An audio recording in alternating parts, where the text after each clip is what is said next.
Incapable. Incapable. Cet Olympique de Marseille a donc été incapable de se qualifier pour une Coupe européenne la saison prochaine. C'est un échec retentissant. Les mots du président, qui est responsable bien évidemment puisque c'est le président de l'Olympique de Marseille, ont été les suivants: c'est inadmissible. Inadmissible. On est en régression. Ce constat est terrible, mais il est réel. Régression parce que il y a 2 saisons, l'Olympique de Marseille était qualifié directement en Ligue des Champions. La saison dernière, l'OM a terminé à une place qui lui permettait de pouvoir disputer le tour préliminaire de la Ligue des Champions. Et cette année, l'OM ne se qualifie pas en Coupe d'Europe. Pire, il termine 8e du championnat. Bienvenue les amis, je suis Christophe, bienvenue sur CM Football. On va essayer de faire un bilan et aussi on va se projeter sur la suite. On fait quoi maintenant ? On va essayer de définir humblement, bien évidemment, une feuille de route pour voir ce que peut retirer cet Olympique de Marseille. On attendra bien évidemment aussi la traditionnelle conférence de presse du président Longoria pour la fin de saison, pour faire son bilan. Mais clairement, cette année est un réel échec. Alors, on va commencer tout de suite avec le bilan avant de se projeter sur la suite.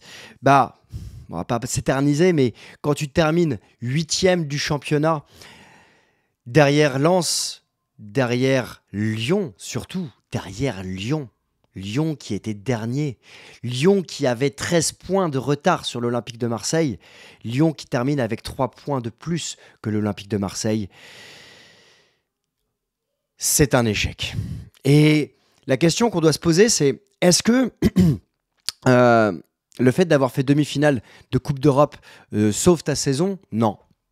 Alors on pourra se dire oui, on a vécu des émotions en 8e de finale, en quart de finale, en demi, à l'aller. Mais on va pas se gargariser de se dire on a un vélodrome exceptionnel. Parce que certes, les joueurs cette année n'ont perdu qu'un match au vélodrome, mais ont été catastrophiques à l'extérieur. Là où les 2 dernières saisons, on était quasiment top 3. On est éliminé en Coupe de France par Rennes au pénalty. Encore une fois, qu'est-ce qu'on va retirer de cette saison ?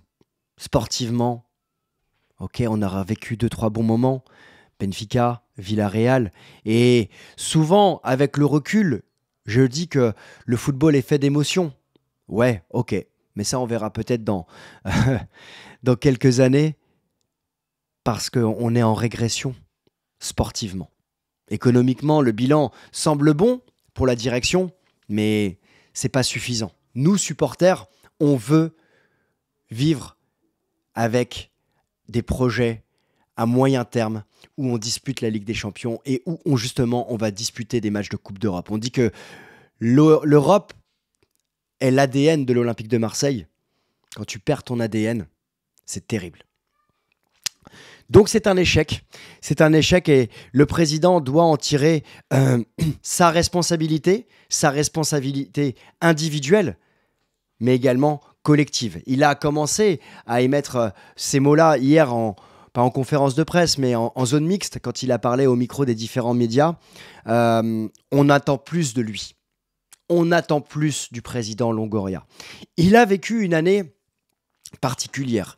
Très très délicate parce que il a été celui qui a choisi Marcelino, donc il est responsable. Il a vécu une année très particulière parce que le 18 septembre, il a été confronté à une réunion à une bombe qui a explosé du côté de Marseille et il a perdu sa garde rapprochée.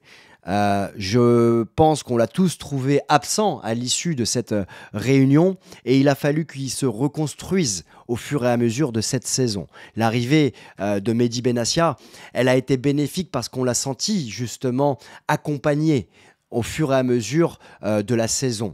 Mais il a un bilan à assumer. C'est lui qui a piloté la saison dernière le mercato, qui nous a embarqués dans ce trading de joueurs. Certains, beaucoup, ont été distants, ont émis des doutes sur le fait qu'on changeait énormément de joueurs au fur et à mesure des saisons. et que ce n'était pas voué à une stabilité. Et cette instabilité, on l'a étudiée, on l'a questionnée ici, mais on a toujours été embarqué parce que, évidemment, c'est à la fin qu'on doit faire un bilan. Et aujourd'hui, le bilan de la saison, il est ce qu'on a dit, un échec. Et le président, il doit assumer. Et j'ai hâte de voir cette conférence de presse de fin de saison, parce que, en bon communicant qu'il est, lorsqu'il prend la parole, il a une excellente communication autour de chaque mot et il assume. Mais j'ai hâte de voir quelle sera son autocritique. En fin de vidéo, je vous donnerai ma position globale par rapport à sa présidence. Est-ce que c'est un président courageux ? On va le savoir par rapport à ce qu'il va réaliser durant cette intersaison. Parce que oui, je souhaite qu'il reste. Je ne vais pas anticiper ma conclusion, mais il a été aussi bousculé par des luttes internes, par des luttes aussi externes. Mais l'Olympique de Marseille est un club de football comme les autres. C'est terrible aussi de le dire, mais des luttes internes, des luttes externes, il y en a dans tous les clubs. On le voit à Brest qui se qualifie pour la Ligue des Champions, on le voit à Lens, on le voit à Nice. Des projets où des directeurs sportifs sont arrivés, des choix d'entraîneurs ont dû être réalisés, et certains s'en vont, certains voguent vers de nouveaux horizons comme François Gisolfi du côté de Nice qui va aller à l'AS Roma. À Lens, ça a évolué également. L'OM est un club comme les autres d'un certain côté, mais pas comme les autres médiatiquement. Et ça, c'est un point qu'il faut maîtriser. Et on verra justement comment Mehdi Benassia s'intègre à tout ça, mais il est en train justement, je pense, de se placer pour faire évoluer l'Olympique de Marseille. Alors, on va repartir à zéro, malheureusement, et ça, c'est un élément sur lequel il faudra travailler, parce que si on a le droit, évidemment, de nouveau faire confiance au président Longoria et à la direction, et à la nouvelle direction de l'Olympique de Marseille, quand je dis nouvelle direction, je dis par rapport au futur probable départ de Stéphane Tessier, il faudra faire le bilan global. Et si tu as une année d'échec, malheureusement, il faudra assumer s'il y en a une deuxième. Et là, il faudra il faudra prendre des décisions. Et ça sera à l'actionnaire, Franck McCourt, de les prendre. En tout cas, la feuille de route, elle doit l'amener aussi à trouver un nouvel entraîneur. On avait fait une vidéo, on ne va pas rentrer ici dans le détail de qui sera le futur entraîneur, on aura l'occasion d'en reparler, mais il y a un club en Europe qui s'appelle l'AC Milan, où j'ai l'impression l'AC Milan veut tous les entraîneurs et les entraîneurs veulent tous l'AC Milan. Paolo Fonseca, De Zerbi, Conceição, quand tu as ces noms qui sont associés à l'AC Milan et qui sont par la presse associés à l'Olympique de Marseille, tu te dis mais waouh! On a beaucoup de chance d'avoir ces noms qui sont associés à l'OM, mais est-ce qu'on est en capacité de pouvoir leur proposer un projet ? Soyons honnêtes, soyons lucides. Oui, c'est l'OM, mais il y a un moment, il faut se rendre compte, faut se rendre compte de l'évidence, on ne jouera pas de Coupe d'Europe. Alors on peut se dire aussi que tu pars d'une feuille blanche, et justement, est-ce qu'on peut se hyper pour trouver un nouvel entraîneur ? Déjà, il y a quelque chose qui, pour moi, dans une feuille de route, est fondamental. C'est un projet à 3 ans. Et le projet à 3 ans, je l'ai déjà dit plusieurs fois ici, c'est pas un projet à 3 ans avec un contrat de 3 ans. Non, c'est un contrat de 2 ans plus 1 an. 2 ans parce que tu pars de zéro et tu dois, l'année prochaine, aller chercher la qualification à la Ligue des Champions. Directement, pas par un tour préliminaire. Directement. Donc l'année prochaine, ton objectif, il est clair, c'est faire top 3. L'année 2, tu dois faire de ton objectif de passer le premier tour de la Ligue des Champions. Et ensuite, tu fais le bilan de ce que tu as réussi à faire avec l'OM. Tu te mets autour d'une table et tu discutes. Est-ce que ton option 3 de ta troisième année, tu la prends ? Et dans ce cas-là, oui, et tu prolonges. Ou alors tu te dis, c'est bon, on a fait 2 ans et on va trouver un nouvel entraîneur. Financièrement, c'est important pour le club, mais aussi pour le projet. Ce serait la première fois qu'un entraîneur fait 2 saisons avec l'OM et le président Longoria. J'aimerais beaucoup. Et ça, c'est un point important. Le deuxième point, c'est que cet entraîneur, il doit avoir des valeurs et du charisme. Il doit représenter l'Olympique de Marseille, l'institution OM. Ça va faire rire certains, mais c'est le cas. L'OM est une institution, mais aussi représenter la ville de Marseille. Et il doit avoir ce caractère pour assumer la pression, assumer la communication, assumer la ferveur, assumer la grandeur de l'OM dans Marseille, d'abord, avant de penser à autre chose, parce que de toute façon, on ne peut pas penser à autre chose, on n'a pas de Coupe d'Europe. Et puis, le troisième point, c'est aussi de savoir intégrer les jeunes. Parce que on est encore à chaud de se dire qu'on ne jouera pas l'Europe. Est-ce que c'est un mal pour un bien? On va trouver des éléments pour grandir ensemble. Et pour grandir, il faut se rendre à l'évidence aussi, c'est que cette saison, elle a été marquée par une évolution des jeunes à l'Olympique de Marseille. Et ça avait été pointé du doigt les différentes années précédentes, mais un projet, centre de formation, faire grandir des jeunes, tu ne peux pas le faire en 2 ans, 3 ans. C'est impossible. Un jeune qui arrive à l'OM à 13, 14 ans, il ne peut pas être pro à 16, 17. Alors on va me dire, oui, mais t'as vu Zahir Emery, oui, mais t'as vu Yamal. Ok, c'est les exceptions qui confirment la règle. Est-ce qu'on sera capable de garder Enzo Sternal? Je le souhaite, mais pour des Enzo Sternal qui, à 16 ans, sont en train d'exploser, combien d'autres vont exploser à 18, 19, 20 ans? Faisons de nos jeunes des symboles au fur et à mesure. Et on verra comment ils vont grandir à travers la Coupe Gambardella et les différents trophées que les moins de 15, moins de 16, moins de 17 sont en train de glaner. Et ça, c'est important. Et l'entraîneur qui sera choisi, il doit être dans la ligne directrice de Mehdi Benassia, de Pablo Longoria, de Marco Otero, pour faire grandir l'Olympique de Marseille à travers ces jeunes. Et peut-être que la saison prochaine, justement, on aura l'occasion de pouvoir grandir. En tout cas, c'est une feuille de route qui me semble importante. Projet à 3 ans, charismatique, pression, ferveur évidemment, et savoir intégrer les jeunes. Vous me direz en commentaire ce que vous pensez exactement de cette feuille de route et si vous voyez d'autres éléments. Ensuite, il y a les joueurs. Je vous ai mis évidemment Pierre-Emerick Aubameyang parce que la question qui se pose ce matin, c'est de savoir si Pierre-Emerick Aubameyang sera un futur joueur de l'Olympique de Marseille la saison prochaine.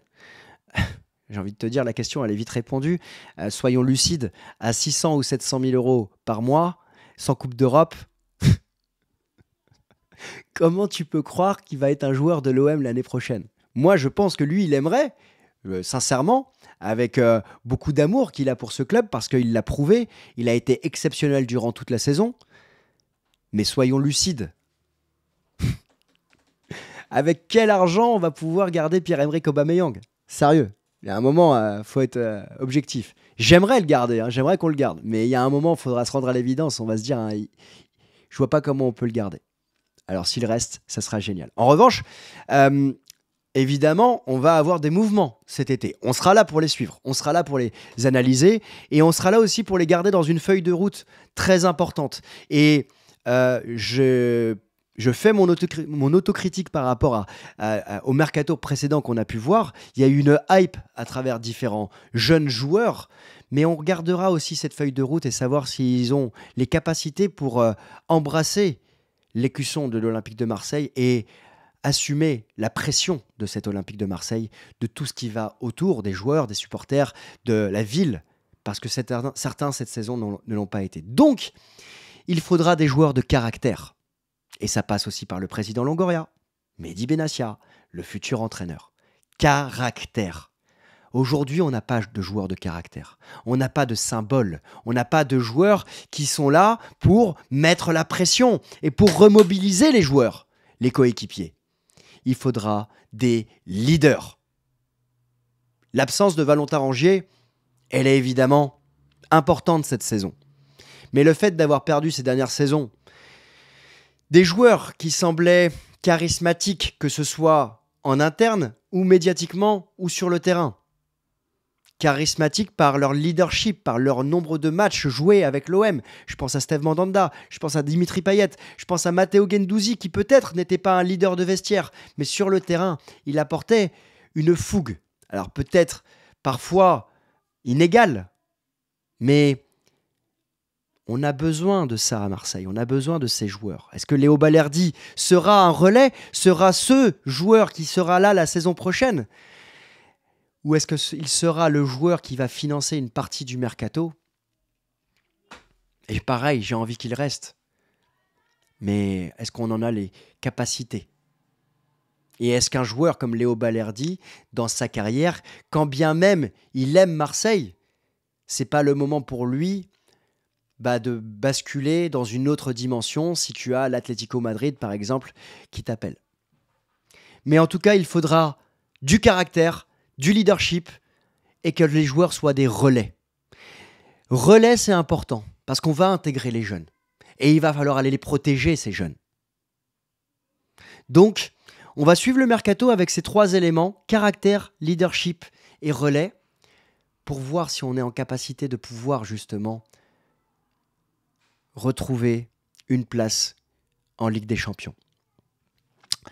Et enfin, je voudrais, avant de conclure, terminer sur les supporters parce que une nouvelle fois, les supporters cette saison ont été un exceptionnel 12e homme.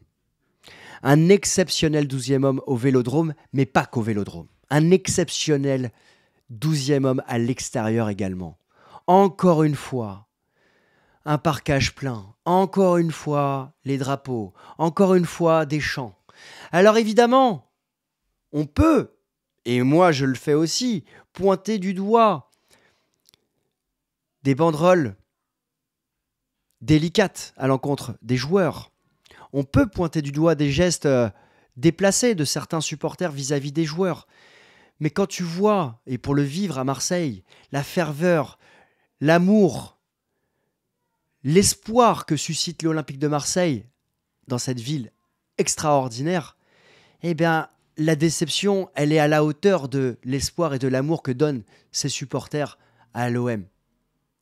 Et il va falloir, et j'ai hâte de voir comment ça va se construire, mais des réunions entre les groupes de supporters, et j'ai hâte vraiment de savoir ce que vont dire les médias. Je ne suis pas assez intégré pour avoir les informations, mais quand je dis les informations, c'est les dates de ces réunions entre les groupes de supporters et la direction, parce qu'elles sont importantes. Ces réunions doivent être constructives.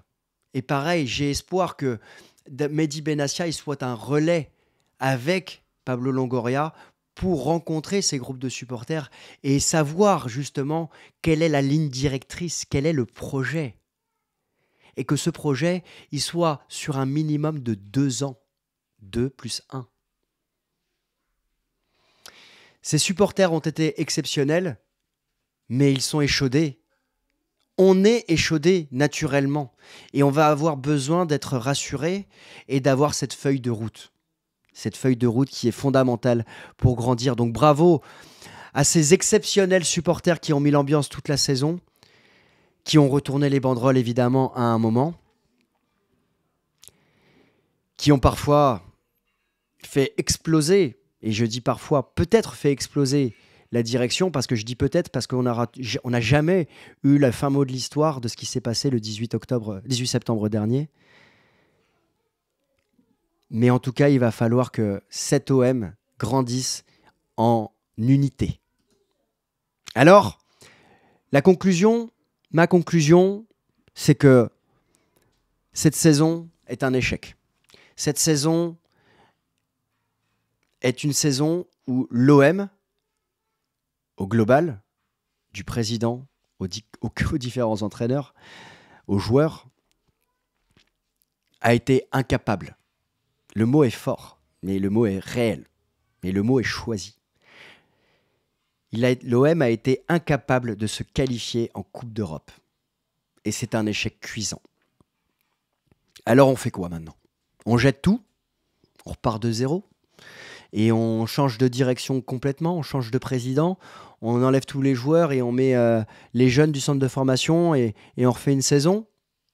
où on essaye d'être raisonné, de tirer ce bilan et d'essayer d'enlever les échecs et de gommer les erreurs qu'on a pu faire. Moi, je fais partie de ceux qui pensent qu'on a à grandir en apprenant de nos erreurs. On en fait tous. Et il faut essayer, c'est pas facile, moi le premier, qu'on dépassionne le débat. Pour cela, j'ai hâte de voir la conférence de presse du président Longoria. Et il a fait 2 bonnes saisons, 2 mercatos où on a tous été hypés, et des mercatos où, même s'il y a eu énormément de changements, on a été passionnés et on a vu justement comment l'OM jouait. Et on a vu la magie de Marseille. Le mot est choisi également. Il s'est trompé. Il s'est trompé. Et on a le droit à une deuxième chance. En tout cas, je fais partie de ceux qui pensent qu'il doit gommer ses erreurs et il doit absolument faire son autocritique pour reconstruire. En revanche, on est dans le football. On est dans le football de très haut niveau et il faudra tirer le bilan si jamais il y a une deuxième année d'échec. Mon rôle aujourd'hui, c'est d'analyser l'actualité de l'Olympique de Marseille. Certains veulent une vente de l'Olympique de Marseille. Je lis, j'observe ce qui se passe. On en parlera le moment venu s'il se passe quelque chose. Encore une fois, ici, il faut dépassionner le débat dans le sens où il n'y a pas, en tout cas ici, il n'y a pas d'ego à dire j'ai été le premier à le dire ou je le dis depuis 5 ans. Moi, j'analyse l'actualité de l'Olympique de Marseille, l'actualité du football sur le vestiaire également. Et on observera s'il y a des mouvements qui sont présents. En tout cas, il va falloir faire le bilan, l'autocritique. L'OM profite d'une situation économique très positive, profite d'un sponsor présent, la CMA-CGM, qui, je l'espère, va s'impliquer encore plus dans l'Olympique de Marseille à travers différents investissements, parce que l'OM doit rayonner à travers la ville de Marseille, mais doit rayonner en Europe. On va faire le bilan. Dites-moi en commentaire ce que vous avez pensé de cette saison. Est-ce que vous êtes d'accord ou non avec ma vision? Est-ce que vous souhaitez voir le président Longoria rester à l'Olympique de Marseille la saison prochaine? Moi, ma réponse est oui. Dites-moi ce que vous en pensez. Et on va se retrouver. On rentre dans une période, encore une fois, très forte, le mercato. On sera là. Et peut-être même avec des nouveaux formats. Je vous souhaite à tous une excellente journée, une très belle semaine. On se retrouve très vite pour une nouvelle vidéo parce que les rumeurs vont aller tambour battant. Et on sera là, bien évidemment, pour analyser l'arrivée du futur entraîneur que je souhaite très rapide. Et quand je vous dis très rapide, j'espère qu'un nouvel entraîneur sera nommé avant la fin de la semaine. Bonne journée, allez l'OM et à très vite les amis.